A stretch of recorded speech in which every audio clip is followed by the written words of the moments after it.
부동산 신문 읽어주는 공인중개사의 땅사고TV 임동성입니다. 매일경제신문이고요. 부동산 파트입니다. 금리 부담 적은 물건만 팔립니다. 서울 아파트 거래 10건 중 4건이 6억 이하입니다. 굉장히 저가 아파트만 지금 팔리고 있는 거죠. 한 도시 경쟁력 중동 동남아 밀리기 용산이 판 바꿀 승부수다. 전세 사기가 남일 아닙니다. 월간 피해액이 1천억이 넘어 사상 최대입니다. 종로 세운지게 호텔행 주거 750명 가구 하고요. 한국경제 신문 소식을 한번 봐보도록 해보겠습니다. 부동산이고요. 한국신문의 부동산 스마트 시스템 가전 힐스테이스 울산 광주 광역시죠. 여기 아파트 괜찮아 할 것 같고요. 분양 받으시는 거. 그 다음에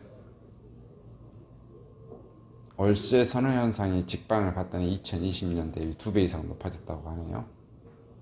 근데 금리 인상 깡통 전세 우려에 임차인 월세 선호 2배 더 증가했고요.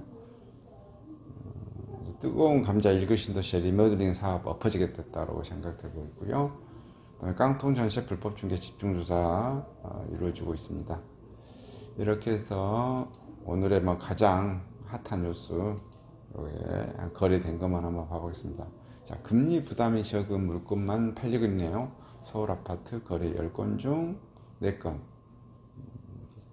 6억 이하. 대부분 이렇게 6억 이하, 10억 이하 이런 게 팔린 것 같아요.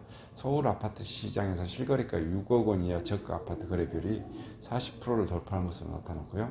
최근 잇따른 금리 인상으로 대출 이자 부담이 커지면서 거래 절벽 현상이 심화되고 상대적으로 대출 부담이 적은 저가 위주로 거래가 이루어지고 것으로 풀이되고 13일 국토교통부 실거래가 공개 시스템에 따르면 지난 5월 10일 다주택자 양도세 중과 유예 조치 시행 이후 서울 아파트 매매 신고 건수 총 3,588건 중 6억 이하 거래가 전체의 40.3%를 차지했고요. 올해 1월부터 양도세 중과 유예 시행 전인 5월 9일까지 6억 원 이하 비율이 36.8%였습니다. 그런데 이 비율이 3.5포인트 높아진 것이고요. 한국은행은 지난 4월부터 8월까지 4회 연속으로 기준금리 연 2.5%까지 인상했고요. 특히 빅스텝에 있었던 7월부터 이달까지 거래에 신고된 1173건 중 6억 원 비율이 전체 45.6%까지 높아졌고요. 같은 기간 6억 이하 비율이 대출이자 부담이 상대적으로 큰 6억 원 초과 9억 이하의 아파트 거래 비율이 올해 들어 5월 9일까지 22.2%를 차지했습니다. 이후 19.4%로 감소했고 7월 이후 현재까지 비율이 18.6%, 이보다 더 낮은 9억 원 초과 15억 원 이하 비율이 24%에서 22%로 줄었고요. 7월 이후 거래 비율이 20%입니다. 서울에서 대출이 아예 금지되는 15억 원 초과 아파트 거래 비율이 동기간 16.9%에서 18.2% 높아졌으나 7월 이후 거래량에선 다시 15.7%로 줄었습니다.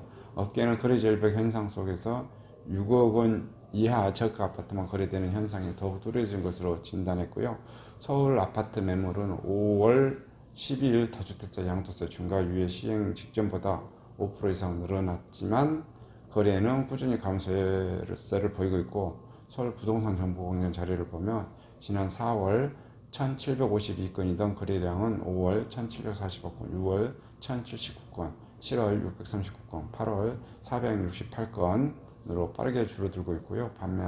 반대로 실거래가 1억 이하 거래 비율은 양도세 중과 시행 전까지 1.24였으나 5월 이후 1.76으로 높아졌습니다. 하여튼 저가 아파트만 서울에서 많이 거래되고 있다라는 소식 전해드리고 마치도록 하겠습니다. 감사합니다.